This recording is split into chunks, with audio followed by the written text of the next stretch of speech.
Dieu est ici. Dieu est ici. Et les anges et les ténèbres sont ici. On appelle ce lieu Manamahim, Manahaim. Dieu est ici. Les anges sont ici. Le ciel est ouvert en ce lieu. Le ciel est ouvert en ce lieu. Parce que la présence de Dieu est là.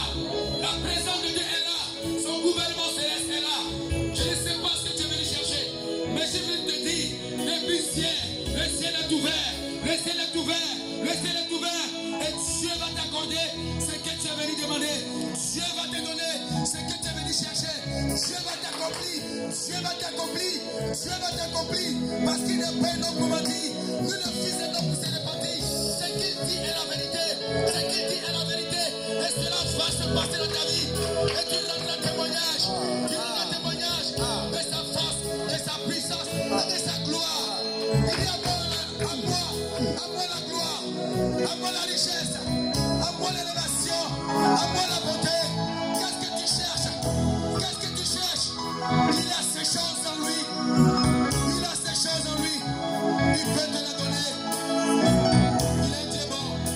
Il dit vous les hommes méchants que vous êtes, vous savez donner la bonne chose à vos enfants. Et moi, et moi, et moi, et moi, et moi. Dieu aime les bonnes choses. Et il aime donner la bonne chose à ses enfants. Il dit l'homme bon, dit la bonne chose est son trésor, que son bon trésor. Donc Dieu est bon. Et il va te donner ce qui est bon et ce qui est meilleur. Il va te donner ce qui est bon et ce qui est meilleur. Il va te donner ce qui est bon et ce qui est meilleur.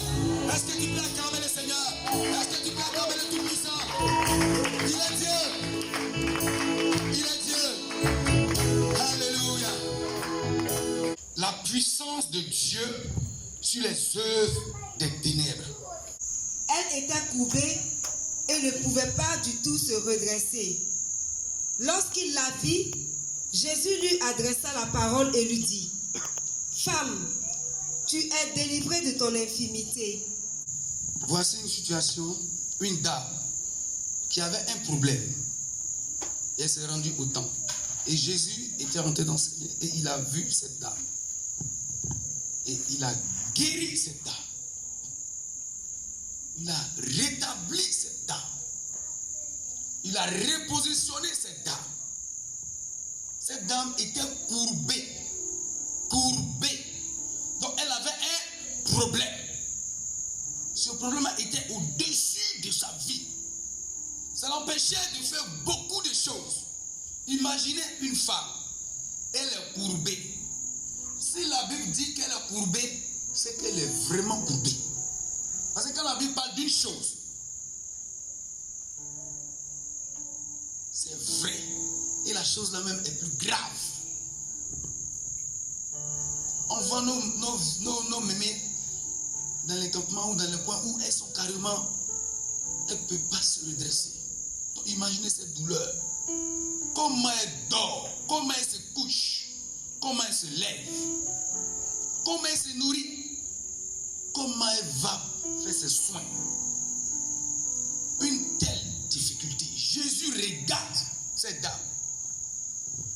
Et c'est en lui-même, ça le fatigue.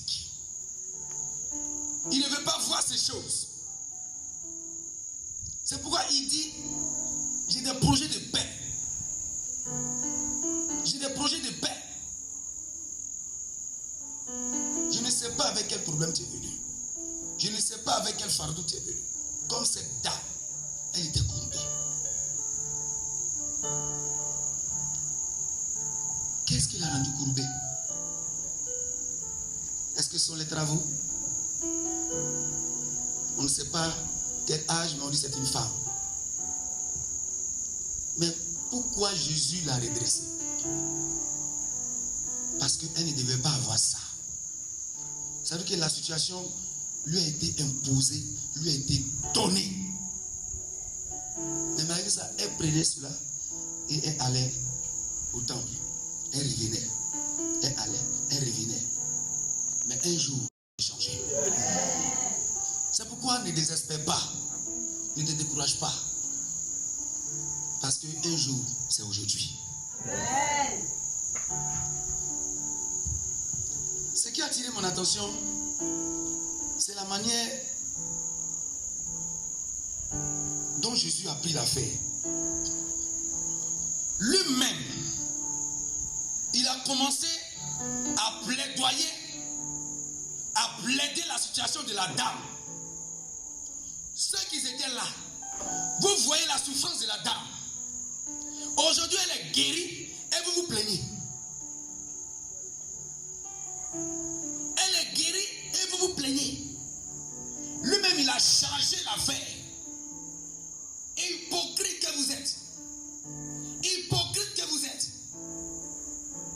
Vous ne pouvez pas faire quelque chose et puis vous vous plaignez qu'elle reste dans cette situation. Jésus lui-même, il a refusé la situation de la dame. Il dit cette situation-là, ça doit s'arrêter. Moi, Jésus, je n'en peux plus. Ça suffit. Ça suffit. Il voit cette douleur. Il voit cette souffrance. Et il dit, je vais mettre un terme à ça. Ça ne peut plus continuer. Cette dame peut être ma mère. Cette dame peut être ma soeur.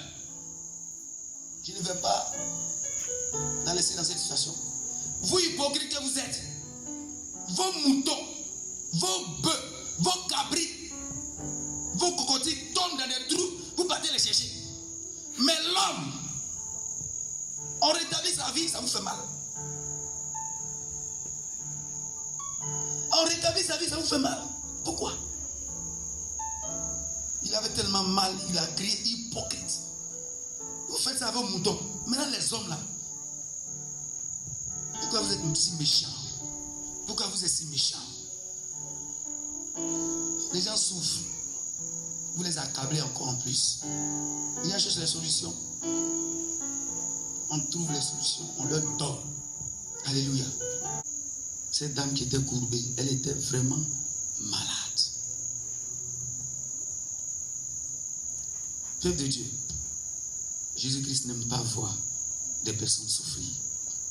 C'est pourquoi il dit dans Matthieu 11, à partir du verset 28, venez à moi, vous tous qui êtes chargés et fatigués, et je vous donnerai du repos.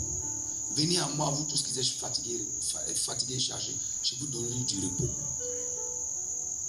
Dieu guérit toutes les maladies. Il est venu pour ceux qui sont malades. Je ne sais pas avec quelle maladie tu es venu en ce lieu, mais je vais t'assurer que tu ne partiras pas avec cette maladie-là. Amen. Il dit venez et déposez à mes pieds tout ce qui est douleur, tout ce qui est souffrance. Peut-être que tu es malade dans tes finances. Dieu est capable de les restaurer. Il est venu pour ceux qui sont malades. Je ne sais pas avec quelle maladie tu es venu, mais Dieu peut changer la situation.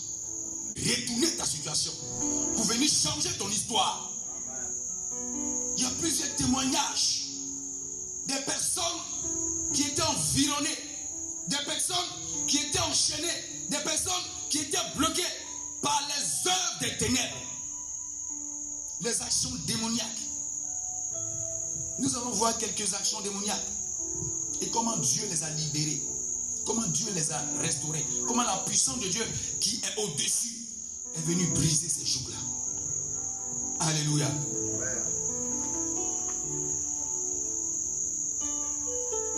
Quand on voit ce thème, ça me plaît parce que c'est une confrontation de puissance. Alléluia. Les ténèbres contre la lumière. Alléluia. Tu sais, c'est quelque chose qui vient dans mon esprit. Clac. Dieu est la lumière. Mais quand on parle de la lumière, on dit lumière, mais c'est au singulier. Mais quand on parle des ténèbres, c'est au pluriel. C'est au pluriel. Mais parce qu'il y a plusieurs choses que le diable envoie. Alléluia. Mais il y a une solution pour ces choses-là. Amen. Et Dieu va t'accorder cette solution-là. Peuple de Dieu, je disais tantôt que c'est une confrontation. Mais ça n'a pas commencé ici. Ça a commencé au ciel. Dans Apocalypse 12, on le voit à partir du verset 7, verset 8. On dit il y a eu guerre au ciel. Et les démons, sinon les anges dessus, n'ont pas été plus forts. Ils ont été battus et chassés. Au verset 12, on dit qu'ils sont descendus sur la terre avec une grande colère. On les a chassés au ciel. Ces démons qui troublaient l'ordre, qui voulaient emmener le désordre et le malheur, Dieu les a chassés. Ça démontre encore comment Dieu est puissant. S'il les a chassés au ciel et sur la terre, il peut encore les chasser. Bien aimé, ils n'ont pas pu tenir. C'est pourquoi ici-bas, la terre est le champ de bataille. Job 7 dit, la vie de l'homme sur la terre est celui d'un combat. Le sort de l'homme sur la terre, c'est un combat.